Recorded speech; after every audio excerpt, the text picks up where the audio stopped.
மழை அப்படிங்கிறது எல்லாருக்குமே ரொம்ப பிடிச்சமான ஒரு விஷயம். எப்படி அடித்தாலும் சரி, மழையை விரும்பாதவங்க இருக்கவே முடியாது. அதிலும் கோடை மழை சுகமானது.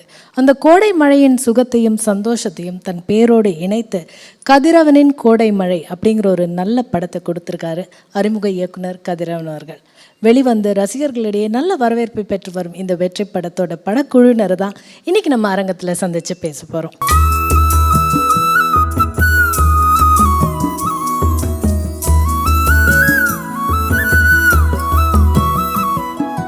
நெல்லச்சிமையில வந்து பிறந்த நெல்ல நிறத்தாலே. வணக்கம்.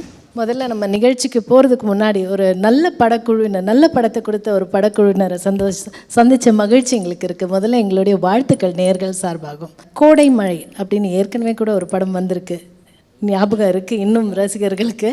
ஸோ அந்த மாதிரி ஒரு தலைப்பை வந்து மீண்டும் மறுபடியும் உங்கள் பேரோடு இணைத்து ஒரு நல்ல படத்தை கொடுத்துருக்கீங்க. முதல்ல இந்த தலைப்பிலேருந்து ஆரம்பிக்கலாமே ப்ளீஸ். இல்லை, இதுக்கு கோடை மலைன்னு வைக்கிறதுக்கு முக்கியமான காரணம் அந்த கதை தான். ஏன்னா அதோட முதல் பகுதி கோடையாகவும், ரெண்டாவது பகுதி மழைக்காலத்துக்கு அடுத்தும் இருக்கணுங்கிறதுக்காக பிளான் பண்ணியிருந்தேன். அதனால தான் அதை கோடை மலைன்னு வச்சோம். மற்றபடி கோடை மலைங்கிறது அந்த வார்த்தையை வந்து தென் தமிழகத்தில் பிரபலியமாக இருக்கக்கூடிய ஒரு வார்த்தை. கோடை மலைங்கிறது இங்கே எப்படி அந்த திருச்சிக்கிட்ட வடக்க எப்படி இருக்குன்னு தெரியல, அந்தளவுக்கு அந்த காலங்களுடைய தாக்கம் அந்தளவுக்கு இருக்காது. ஆனால் அங்கேயெல்லாம் பார்த்திங்கன்னா கோடை மலைக்காக ஒரு காத்திருப்பு அந்த மக்கள்கிட்ட இருந்துக்கிட்டே இருக்கும்.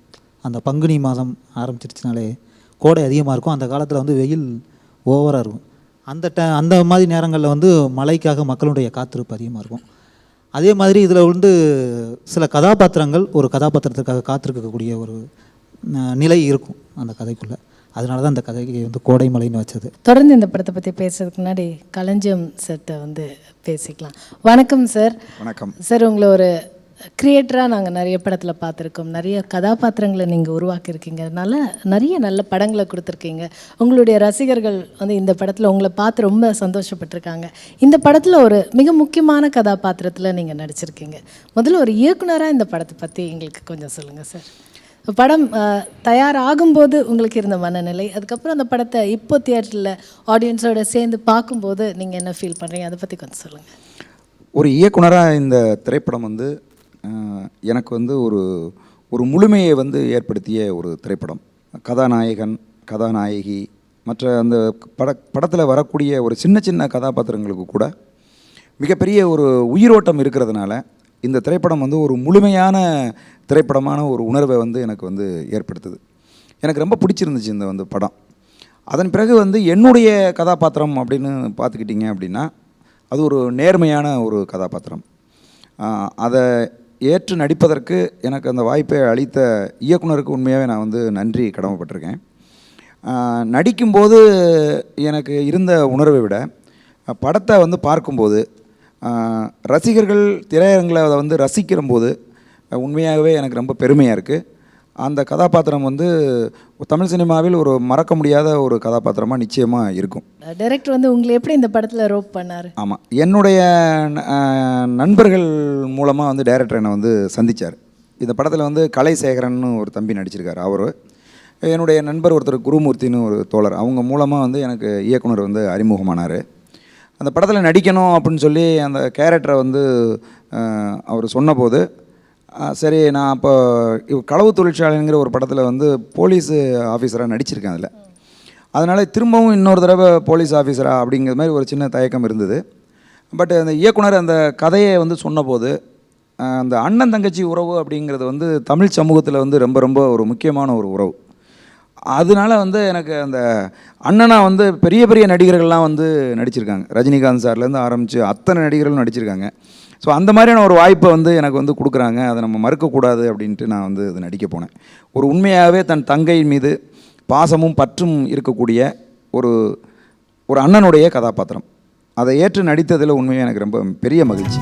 சோடு கிளிவோ ரெண்டு கண்ணமோ சோழ பணியாரோ அதில் ஒன்ன விட்டு ஒன்று மட்டும் தாலே தாலே கண்ணு முடிக்குள் கத்தி வீசுதே கண்ணி அலங்காரம் நான் வெக்கம் எல்லாம் விட்டு கேட்க வாலே வாலே இறுக்கி முடிஞ்சு வச்ச ஏழ நெஞ்சு சிரிக்கி பார்வையில உந்தே போச்சு. பெருசா பூத்தவளே வெரசா காய்ச்சவளே வாழே. அடுத்த ப்ரொடியூசர் கிட்ட கேட்கலாம். வணக்கம் சார். எல்லோருக்கும் வணக்கம். இன்னைக்கு தேதியில் வந்து ஒரு புது படத்தை ஒரு தயாரிப்பாளர் தயாரித்து வெளியிட்டு அந்த படம் வந்து தியேட்டரில் நல்லா ஓடிட்டு இருக்கும்போது இந்த மாதிரி ஒரு இன்டர்வியூக்கும் வந்து எல்லாரும் ஒன்றா சேர்ந்து வராங்கன்னா அதுவே வந்து ஒரு பெரிய விஷயம் பை இட் செல்ஃப் அப்படின்னு சொல்லலாம். ஸோ இந்த படத்தில் உங்களுடைய அசோசியேஷன் பற்றி சொல்லுங்கள். இயக்குனர் வந்து என்னுடைய நண்பர், கல்லூரி கால நண்பர். நான் வந்து ஆக்சுவலாக நானே அறிமுகம் தான், இந்த படமே எனக்கு அறிமுகம் தான் தயாரிப்பாளர். இன்னும் டென்ஷன் ஜாஸ்தி இருக்கும்ல? இல்லை, டென்ஷன் வந்து பார்த்திங்கன்னா படத்தினால எனக்கு டென்ஷன் எதுவுமே இல்லை. வேறு டைரக்டரால டென்ஷன் இருந்தது? இல்லை, டைரக்டரால எனக்கு கொஞ்சம் டென்ஷன் கிடையாது எனக்கு. நான் ஆக்சுவலாக நான் ஷூட்டிங் ஸ்பாட்டுக்கே நான் வந்து ஒரே ஒரு தடவை தான் போயிருக்கிறேன். ஏன்னா நாங்கள் ரொம்ப நெருங்கிய நண்பர்கள். அவர் படம் பண்ணுறதுக்காக வந்து நான் ஹெல்ப் பண்ணணுன்ட்டு உள்ளே வந்தேன். அவர் டைரக்டராக என்னை தயாரிப்பாளர் ஆக்கியிருக்காரு. படம் வந்து எனக்கு நிறைய வந்து மன நிறைவையும் ஒரு மகிழ்ச்சியும் கொடுத்துருக்கு. யாருமே ஒரு டைரக்டர் ஒரு ஹீரோ இந்த மாதிரி அப்படி இல்லை, எல்லாருமே ஒரு உறவுகளாக தான் இந்த நிமிடம் முறை நாங்கள் ஒரு டீமாக தான் இருக்கிறோம்.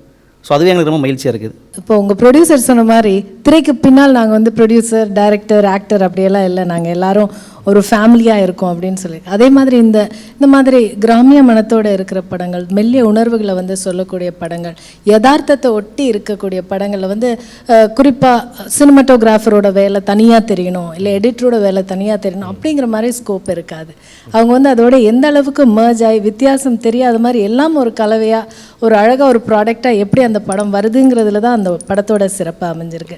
அப்படி உங்களுக்கு இந்த படம் எந்த அளவு சேலஞ்சிங்காக இருந்தது, என்ன மாதிரி உங்களுடைய ஒர்க் இருந்தது, அதை பற்றி? எனக்கு டைரக்டர் வந்து ஃபுல் ஃப்ரீடம் கொடுத்துருந்தாரு.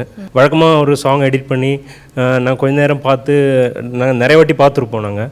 ஸோ கொஞ்ச நேரம் பார்த்துட்டு சரி இது பார்த்து தானே ஸோ மாற்றி வைப்போம். ஆனால் இந்த பாட்டெலாம் போட்டால் திரும்பி நாங்கள் முழு பாட்டையும் பார்த்து தான் திரும்பி அடுத்த வேலைக்கே போயிட்டு இருந்தோம். நான் சொல்கிறது டைரக்டர் இல்லாத டைமில் கூட என் கூட அசிஸ்டன்ஸோ யாராவது பார்த்தாங்கன்னா முழு பாட்டிலையும் ஃபுல்லாக பார்த்துட்டு தான் அடுத்ததுக்கு போயிட்டு இருந்தோம். அந்தளவுக்கு இம்ப்ரெசிவாக இருந்துச்சு. அதேமாதிரி டேக்கிங்ஸும் நான் கேமராமேன் யாருன்னு கேட்டுகிட்டே இருப்போம், ஆனால் அவர் யாருன்னே சொல்லாமே இருந்துச்சு. கடைசியில் தான் கேமரா அவர் தான் தெரிஞ்சிச்சு. இது உங்களுடைய முதல் படமா? இல்லை, எனக்கு இது மூணாவது படம். ஓகே. ஸோ இதுக்கு முன்னாடி நீங்கள் பண்ண 2 படங்களுடைய சப்ஜெக்டும் இந்த படமும் வேறு வேறு மாதிரி இருந்ததா? ஆமாம், முதல் படம் வந்து ஒரு ஹொரர் சப்ஜெக்டாக இருந்துச்சு. ரெண்டாவது படம் ராதாமோகன் சார் உப்பு கருவாடுன்னு இப்போ ரிலீஸ் ஆச்சு, காமெடியாக. இது அப்படியே ஒரு கிராமீண படமாக வெரைட்டியாக தான் இருந்துச்சு எடிட் பண்ணுறதுக்கும்.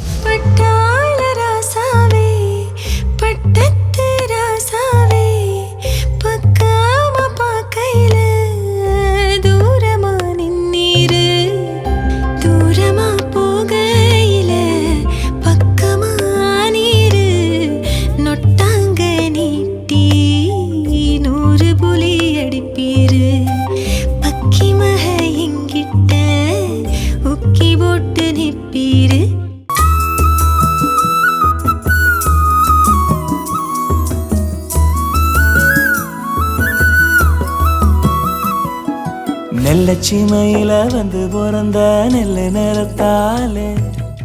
நீங்களும் இந்த படத்தில் அறிமுகம். உங்களுக்கு இந்த படத்துக்கான வாய்ப்பு முதல்ல எப்படி கிடச்சி? எல்லாருக்கும் வணக்கம். ஒரு கதாநாயகனுக்கு முதல் படம் வந்து ரொம்ப ரொம்ப முக்கியமான ஒரு படமாக எப்போயுமே அமையணும். ஏன்னா அதுக்கு அடுத்து தான் ஒரு லைஃப் எல்லாருக்குமே இருக்குது. இது எப்படி சொல்லணும்னா, இந்த படம் எனக்கு வந்து நிறைய கேள்விகளுக்கு எனக்கு பதிலாக இருக்குது. இந்த படம் நான் பதில் சொல்லலை, படம் பதில் சொல்லலாம். டைரக்டர் சார் வந்து இந்த படத்தில் ரொம்ப பெரிய அளவில் ஜெயிச்சிருவார். அவர் ஜெயிச்சால நாங்கள் எல்லாருமே ஜெயிச்ச மாதிரி. இது ஒரு இல்லை, பதில் சொல்லும் அப்படிங்கிறதோட பதில் சொல்லிருச்சுன்னு சொல்லலாம். ஏன்னா இந்த படம் வந்து ரசிகர்கள் கிட்ட நல்ல ஒரு வரவேற்பை பெற்று குறிப்பாக நல்ல படம் அப்படிங்கிற பேரை வந்து அதை எடுத்திருக்கு. ஸோ ஒரு பதில் அமைஞ்சிருச்சுன்னு சொல்லலாம். பட் நீங்கள் ஏன் இந்த ஃபீல்டை சூஸ் பண்ணீங்க? அதே கேள்வி நான் திருப்பியும் கேட்குறேன். இல்லை, நான் படிக்கிறப்ப இருந்தே எனக்கு வந்து இந்த படம் சினிமாவில் தான் வரணும்னு ஒரு ஆர்வம் வந்துருச்சு. ஸ்டேஜ் ப்ரோக்ராம் பண்ணுறதா இருக்கட்டும், காலேஜ் ஃபங்க்ஷனில் ஃபஸ்ட் டைம் கை தட்டுற கேட்டோடனே அது ஒரு ஜீவன ஒரு மாதிரி கரெக்ட் நடித்தா சினிமா தொழில் வந்து சினிமாவாக இருக்கணும், அதில் என்ன வேணாலும் எடுத்து போகிறோம், சரி சினிமாவில் இருக்கணும் அப்படின்னு முடிவு பண்ணிட்டேன். ஸோ இந்த படத்துக்கு இன்னும் அழகு சேர்த்த ஹீரோயின் கிட்ட கேட்கலாம். அழகான ஹீரோயின் நீங்கள் இந்த படத்தில் அறிமுகம் இல்லைன்னு எங்களுக்கு தெரியும். உங்களுடைய படங்கள் நாங்கள் பார்த்துருக்கோம். பாரதி ராஜா சாரோட பல ஹீரோயின்ஸோட ஒரு கலவை மாதிரி இருந்தது உங்களுடைய ரியாக்ஷன்ஸ் எல்லாம் பார்க்கும்போது. ஸோ நீங்கள் இந்த படத்துக்கு எப்படி ஒர்க் பண்ணீங்க, இந்த படத்தை பற்றி என்ன நீங்கள் சொல்ல விருப்பப்படுறீங்க, அது உங்ககிட்ட. அதே மாதிரி ஹீரோயின் எப்படி சூஸ் பண்ணீங்க, அதுக்கப்புறம் உங்கள் டைரக்டர்கிட்டையும் கேட்கலாம். சொல்லுங்கள் ப்ளீஸ். கண்டிப்பாக சொல்லணும். ஏன்னா இதுக்கு பிஃபோர் நடித்த படத்தை விட இந்த படம் எனக்கு வந்து கண்டிப்பாக ஒரு சேலஞ்சிங்கான ஒரு ரோல் தான். ஏன்னா டைரக்டர் சார் பார்த்தீங்கன்னா வந்து அவருக்கு வந்து இந்த சீன் வந்து எப்படி வரணும்னு அவர் திங்க் பண்ணுறாரோ அது வர வரைக்கும் வந்து கண்டிப்பாக விடவே மாட்டார். நாங்கள் அழுதாலும் சரி, சார் விட்டுருங்க சார் ப்ளீஸ் சார் அப்படின்னாலும் சரி, அவருக்கு வந்து அந்த சீன் வந்து அவர் நினச்ச மாதிரி வரலன்னா அது வரைக்கும் வந்து அந்த டேக் வந்து எடுத்துகிட்டே தான் இருப்பார். ஸோ அந்த மாதிரி ஒரு டைரக்டர்னே சொல்லலாம். எனக்கு வந்து சேலஞ்சிங்காக இருந்தது கண்டிப்பாக. இவ்வளோ வந்து படம் வந்து வெற்றி பெற்றிருக்குன்னா அதுக்கு எல்லாமே காரணம் வந்து டைரக்டர் சார் தான். ஸோ இதுக்கு முன்னாடி நடித்த படம் எல்லாம் நீங்கள் பார்த்துருப்பீங்க. ஸோ அதில் ஒரு என்ன நார்மலாக ஒரு கேர்ள், ஸோ நார்மலான ஒரு டைலாக் டெலிவரி எல்லாமே இருந்திருக்கும். ஸோ இந்த படத்தில் டோட்டலாக பார்த்தீங்கன்னா ரியாக்ஷன்லேயே எல்லாமே தெரிஞ்சிடும். ஸோ நான் என்ன சொல்ல வரேன், ஸோ ஆடியன்ஸ்க்கு என்ன டெலிவரி பண்ணுற எல்லாமே வந்து தெரிஞ்சிடும். ஸோ டைலாக்கை விட ரியாக்ஷன்னே வந்து நிறைய ஒர்க் வாங்கிட்டார் டிரெக்டர். ஸோ அது கொஞ்சம் கடினமான வேலை தான் இல்லையா? ஒன் ஸ்டெப் அஹெட் தான், இன்னும் கொஞ்சம் முன்னேற்ற பாதையில் போகிற மாதிரி தான் இல்லையா? கண்டிப்பாக. ஸோ டைரக்டர் சார் எப்படி பார்த்தீங்கன்னா அந்த ரியாக்ஷன் எனக்கு புரியாது, பட் அவர் வந்து கிட்ட வந்து பொறுமையாக எக்ஸ்பிளைன் பண்ணுவாங்க, இப்படி தான் வேணும். நடிச்சு காட்டுவாரா? ஐயா ஷுவர், சார் இருக்காங்க கேளுங்க.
கதாபாத்திரங்களை பொறுத்தவரையில் வந்து பார்த்தீங்கன்னா நான் இந்த தம்பியெல்லாம் இந்த மாதிரி பேண்ட் ஷர்ட்டில் நான் பார்த்ததே இல்லை. நான் பொதுவாக வேட்டி சட்டை போட்டுட்டு இந்த மாதிரி தான் ஊரில் சுற்றிட்டு இருப்பான் போஇருக்குன்னு நினச்சேன். அந்த மாதிரி ஓகே. ஒரு நாள் கூட வந்து இந்த மாதிரி கெட்டப்பில் நான் பார்த்ததே இல்லை. படத்தில் என்ன கெட்டப்பில் இருக்காரோ அந்த மாதிரி கெட்டப்பில் தான் நான் அந்த ஊரில் ஆளை பார்த்துருக்கேன். எங்கேயாவது இந்த பக்கம் இப்படி போனோம்னா இந்த பக்கம் இப்படி கிராஸ் ஆகப்பில் அந்த ஊர் பையன் மாதிரி. அதே மாதிரி தான் இந்த பொண்ணும். இவங்க எல்லாருமே வந்து அந்த கிராமத்து மனிதர்களாக வந்து எல்லாருமே மாறி அங்கே வந்து இருந்தாங்க. நான் முதல் நாள் போன போது நான் மட்டும்தான் பேண்ட் ஷர்ட்லாம் போட்டு இப்படி போய் இறங்கினேன். இறங்கி பார்த்தா இவங்க எல்லாருமே அந்த ஊரில் இருக்கிற ஆளுங்க மாதிரியே இருந்தாங்க. கேட்டாக்கா எல்லாம் 15 நாளைக்கு முன்னாடியே வந்துட்டாங்க. வந்து எல்லாம் வந்து 15 நாளாக ஷூட்டிங் இல்லை, எல்லாமே அந்த மொழி அந்த மக்களுடைய நடவுடை பாவனைகளுக்காக இவங்கெல்லாம் இங்கே வந்திருக்காங்க அப்படிங்கிறது கேள்விப்பட்ட போது உண்மையாகவே இயக்குனரினுடைய அந்த தனிப்பட்ட முயற்சி வந்து ரொம்ப சிறந்தது. அதில் முக்கியமாக வந்து இது வந்து தென் தமிழகம் சங்கரங்கோயிலில் வந்து இருக்கக்கூடிய மக்களுடைய வாழ்நிலை பற்றியது. அது மொத்தமாக இந்த தமிழ்நாட்டில் இருக்கக்கூடிய ஏனைய பகுதியில் இருக்கக்கூடிய மக்களோட மொழி, உடல் மொழி எல்லாத்துலேயுமே வந்து வித்தியாசமானது. அதை வந்து இந்த திரைப்படத்தில் வந்து கொண்டு வந்திருக்காரு. அதுதான் இன்றைக்கி இப்போ பார்வையாளர்களுக்கு புது அனுபவமாக இருக்கும். அந்த பேச்சே வந்து தமிழ் சினிமாவில் முறையாக பதிவு செய்யப்படலை. இந்த திரைப்படத்தில் மிக அக்கறையோடு ரொம்ப தேர்ந்த மனிதர்களை வச்சு பயிற்சி கொடுத்து அதை வந்து அந்த மொழி நடையை கொண்டு வந்திருக்காங்க. சவுத்து உடைய திருநெல்வேலி மொழியை எல்லாம் பேசுனாங்கன்னா இப்போ அந்த கோயம்புத்தூர் பாஷையை பேசுனா எப்படி படத்துல எல்லாம் கிண்டல் பண்ணுறது மாதிரி இருக்குமோ அப்படி தான் எல்லாருமே பண்ணியிருப்பாங்க. இந்த படத்தில் மட்டும்தான் மிகைப்படுத்தப்படாமல் அந்த மொழி அதே இதில் வந்து செய்யப்பட்டிருக்கு. ஆமாம், அது வந்து இயக்குனருடைய மிகப்பெரிய முயற்சி. அது கதை நாங்கள் ஷூட்டிங் பண்ணுறதுக்கு முன்னாடியே வந்து எல்லா சீனுமே வந்து எடுத்து பார்த்துட்டோம். ஒரு ஹேண்டிகேமில் எல்லாமே டைரக்டர் சார் எடுத்து எங்களை நடிக்க வச்சு ஃபுல் ட்ரைனிங் எங்களுக்கு முன்னாடியே கொடுத்துட்டாரு. ஒரு நாள் ஒரு பொழுது உன் முகத்தை காங்காட்டி உறக்கம் வருகதில்ல, உசுரம் பிடிக்குதில்ல.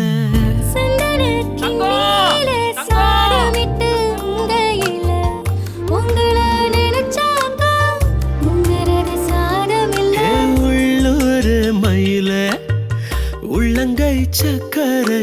உசுர் போகும் வேளையிலும் ஒரு சொந்தம் நீதானே.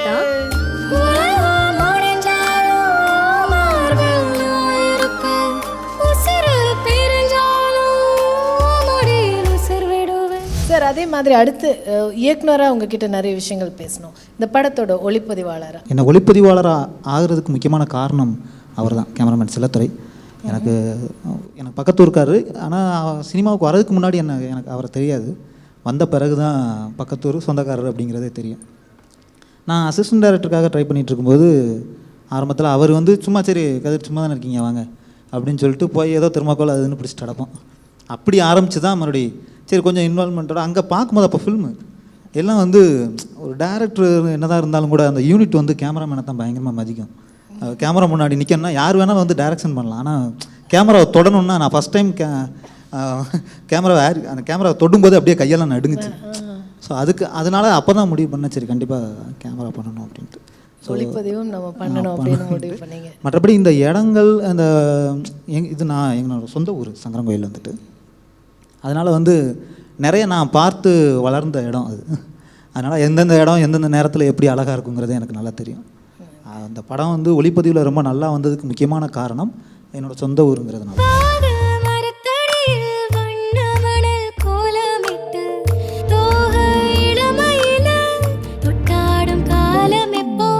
பாசமுள்ள காதலியே பழுத்த பனம் பழமே கழுத்தில் தாலியிட்டா கண்டகன கூடுமப்போ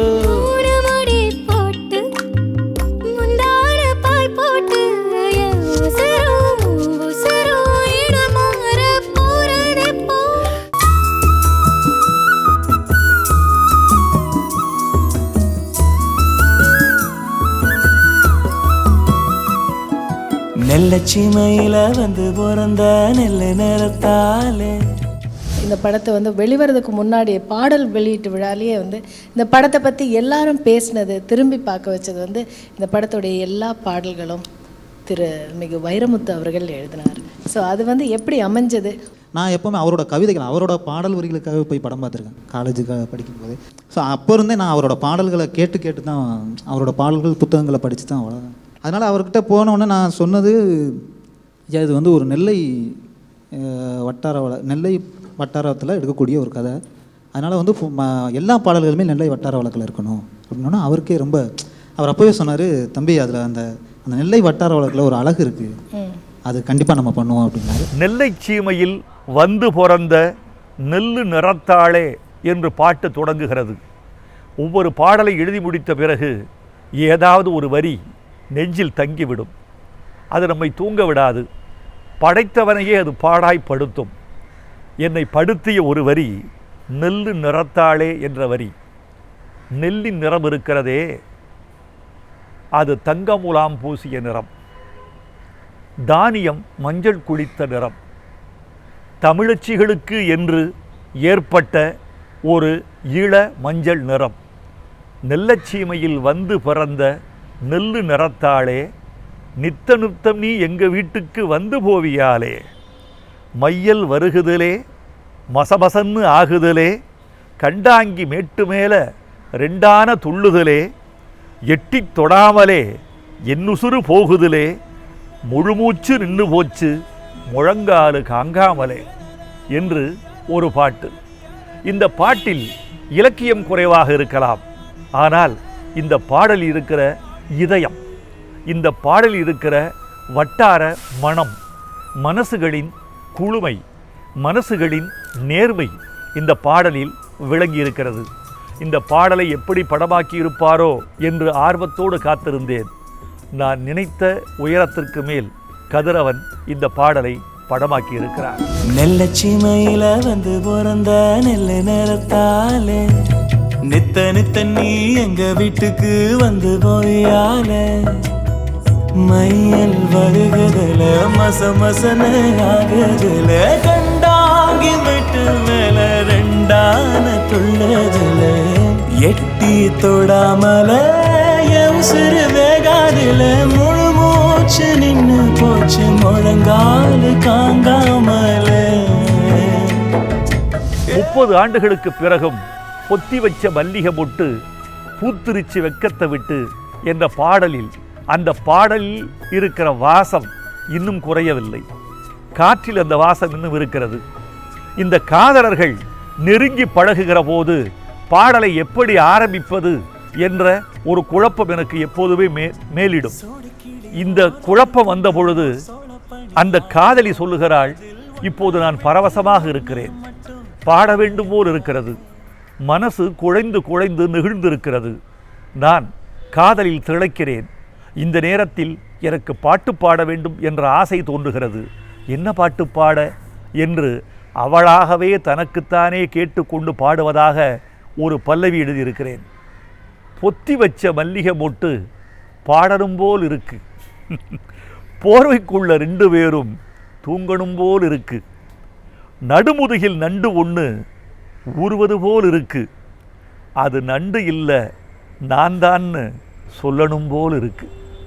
இந்த சுகம், இந்த லயம், இந்த நெருக்கம், இந்த பரவசம் மனிதகுலத்தை இதுதான் இன்னும் ஈரமாக வைத்திருக்கிறது. காதலித்தவர்களுக்கு வயதாகி விடுகிறது, காதலுக்கு வயதாவதில்லை. காதலித்தவர்கள் பழையதாகி போகிறார்கள், காதல் பழையதாவதில்லை. காதல் எப்போதும் 16 வயதில் நடந்து கொண்டே இருக்கிறது. மனிதகுலத்தின் வாழ்வை அது ஊடுருத்து சென்று கொண்டே இருக்கிறது. அந்த காதல் வரிகளின் பரவசத்தை கதிரவன் மிக நன்றாக படமாக்கி இருக்கிறார். ஒரு போர்வைக்குள்ள 2 பேரும் தூங்கணும் போல இருக்கு, நடுமுதுகில் நண்டு ஒண்ணு ஊர்வது போல இருக்கு, அது நண்டு இல்ல நான் தான்னு சொல்லணும் போல இருக்கு, பொத்தி வச்ச மல்லிகை மொட்டு பாடணும் போல இருக்கு, ஒரு போர்வைக்குள்ள 2 பேரும் தூங்கணும் போல இருக்கு, நடுமுதுகில் நண்டு ஒண்ணு ஊர்வது போல இருக்கு, அது நண்டு இல்ல நான் தான்னு சொல்லணும் போல இருக்கு.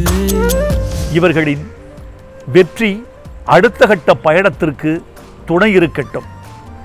வான மழை நின்று போகட்டும், கொஞ்ச நாளைக்கு கோடை மழை கொட்டிக்கொண்டே இருக்கட்டும். ஆக்ஷன் சீக்வன்ஸ் பற்றி சொல்லுங்கள். படத்தில் ரொம்ப பெருசாக ஆக்ஷன் கிடையாது, சின்ன லெவலில் ஒரு ஆக்ஷன் இருக்குது, ஆனால் அது ரொம்ப புதுசாக பண்ணியிருக்காங்க. அது எப்படி நீங்கள் அதை எப்படி கோரியோகிராஃப் பண்ணீங்க சார்? அது உண்மையிலே அது வந்து சாருக்கு வந்து அது சாரால் மட்டும்தான் அது செய்ய முடியும்னு சொல்லணும். ஏன்னா அது யாருமே அது ஒரு பார்க்காத ஒரு இடம் கூட சொல்லலாம். ஏன்னா அப்படிப்பட்ட ஒரு இது வரைக்கும் அந்த இடத்துல யாருமே இது வரைக்கும் படம் எடுக்கலை. மொத்த இடமே பார்த்தீங்கன்னா ஹைட்டு ஒரு 3 அடி தான் இருக்கும். ஒரு 3 அடி குகை, ஒரு பெரிய ஒரு மலைக்கு மேலே உள்ளுக்குள்ளே ஒரு குகை இருக்கும், மலை மேலே ஒரு குகை இருக்கும். அந்த குகையோட ஹைட்டே 3 அடி தான். அதில் ஒரு ஃபைட் சீக்வன்ஸ் நடக்கும். 3 அடிக்குள்ளே நம்ம நின்று ஒரு ஃபைட் பண்ணணும் எப்படி இருக்கும் பாருங்க. கஷ்டம் இல்லைங்க, ரொம்ப அடி, ஒவ்வொருத்தரும் அடி வாங்கி மிதி வாங்கி, நாங்கள் மட்டும் இல்லை, உள்ள ஸ்பாட்டில் வந்து ஒர்க் பண்ணுற அத்தனை பேருக்கும் அடி தான். நிமிர்றப்ப அடி போடும், அங்கே வலிக்கு விழுறது, இப்படி ஏகப்பட்ட இது இருந்துச்சு. அந்த ஆக்ஷன் கண்டிப்பாக நல்லபடியாக படத்தில் ஆனால் ரொம்ப சிறப்பாக அமைஞ்சு. சார், படத்தை பற்றியும் உங்களை பற்றியும் நிறைய பாராட்டுக்கள் உங்களுடைய டீம் உங்களுக்கு கொடுத்துருக்காங்க. உங்கள் படத்தில் நடிச்சிருக்கிற மற்ற நடிகர்கள், இமான் அண்ணாச்சி நடிச்சிருக்காரு, அப்புறம் ஒரு குழந்தை வந்து ஒரு முக்கியமான கதாபாத்திரம் பண்ணியிருக்காங்க, அவங்கள பற்றி சொல்லுங்கள். காமெடி நடிகர்கள் வந்து ஒரு முக்கியமான கதாபாத்திரம், ஒரு எமோஷ்னலான கதாபாத்திரங்கள் பண்ணி வெற்றி அடைகிறவங்க சில பேர் தான். அதில் நீங்கள் இவங்களை எப்படி ஸ்பாட் பண்ணீங்க, எப்படி நடிக்க வச்சிங்க? மற்ற நடிகர்கள் டெக்னீஷியன்ஸை பற்றியும் சொல்லுங்கள். இல்லை, இமானனாச்சி வந்து இமானன் வந்து காரணம் வந்து அவர் வந்து திருநெல்வேலி பேஸ்டு. ஸோ எனக்கு கொஞ்சம் ஈஸியாக இருந்துச்சு. அவர் அந்த அவர் வந்து அந்த எங்களுடைய வட்டார வழக்கை வந்து எளிமையாக, ஆமாம், அந்த மாதிரி அவருக்கும் அந்த அவரே சொன்னார், அவருக்கே படத்தில் வந்து ஒரு மிக முக்கியமான ஒரு நல்ல அவரோட பகுதிகள் எல்லாமே ரொம்ப நகைச்சுவை ரொம்ப நல்லாயிருக்கும். இவங்க அண்ணனே அதுதான் சொன்னாங்க முத நாள். தம்பி, அந்த ப்ரீவியூ பார்த்த உடனே என்கிட்ட சொன்ன முதல் விஷயமே நகைச்சுவை பகுதி பெரிய வெற்றி தம்பி படத்தில் அப்படின்னு. ஏன்னா படத்தில் வேறு விஷயங்கள்லாம் ரொம்ப இதாக இருக்கிறதுனால அதை ரொம்ப மைனூட்டாக சொன்னாப்புல. இசையமைப்பாளர் சாம்பசிவம் அவர் வந்து அமெரிக்காவில் இருக்கிறாரு. டியூன் எல்லாமே அங்கேருந்து அனுப்புவார். ஆமாம், ஃபுல்லாக வந்து நாங்கள் 2-3 மணிக்கு தான் ஆரம்பிப்போம் காலையில். நம்ம நல்லா அப்போ தான் தூங்கலாம் அப்படின்னு நினைக்கும்போது அவர் பேசுவார். அப்போ இருந்து ஆரம்பித்து அப்படியே போயிட்டுருவோம். ரொம்ப நல்லா பண்ணியிருக்காரு உண்மையில். அவரோட முதல் படம், ஆனாலும் ஒரு தேர்ந்த டியூன்லாம் பார்த்திங்கன்னா ரொம்ப அழகாக இருக்கும், கேட்குறதுக்கே ஒரு இனிமையான டியூன்களாக இருந்துச்சு. அதுக்கு அவருடைய சில வர முடியாத சில சந்தர்ப்ப சூழ்நிலையினால அவர் வந்து அங்கே பின்னணி இசை மட்டும் பவன் இன்னொரு நண்பர் பண்ணார். அந்த ஒவ்வொரு காட்சிகளுக்கும் அண்ணன் வந்து ரொம்ப அவரை பற்றி அடிக்கடி சொல்லுவாங்க, பின்னணி இசை ரொம்ப அற்புதமாக பண்ணியிருக்காப்லப்பா அப்படின்னு. வழக்க காத்து அடிக்கும் நல்ல சீம வழக்கம், நீ போற பக்கம் வீசுதுல காத்து காத்து, 10 மாசமோ காஞ்சி கிடக்கும் எங்க ஒரு வழக்கம், ஓ பாதம் பட்டு பொங்குதடி ஊத்து ஊத்து, வானம் பூமி எல்லாம் நீயா நீயா, மத்த காட்சியெல்லாம் பொய்யா பொய்யா, படுத்தா உறக்கமில்ல பாய் விரிச்சா தூக்கமில்ல மாறே, சாடிக்கோழி நீ எனக்கு சண்டச்சேவல் நான் உனக்கு, நெஞ்சோடு மஞ்சம் கட்ட நீ வாழ நீ வாழ. சார் சொன்ன மாதிரி ஒரு வெற்றி படமா அப்படிங்கிறதோட மட்டும் இல்லாமல் ஒரு வெற்றி பதிவாக இந்த நல்ல படத்தை வந்து நீங்கள் கொடுத்துருக்கீங்க. ஸோ உங்களுக்கும் உங்கள் டீமுக்கும் மீண்டும் ஒரு முறை எங்களுடைய வாழ்த்துக்கள். Thank you for coming. ரொம்ப நன்றி.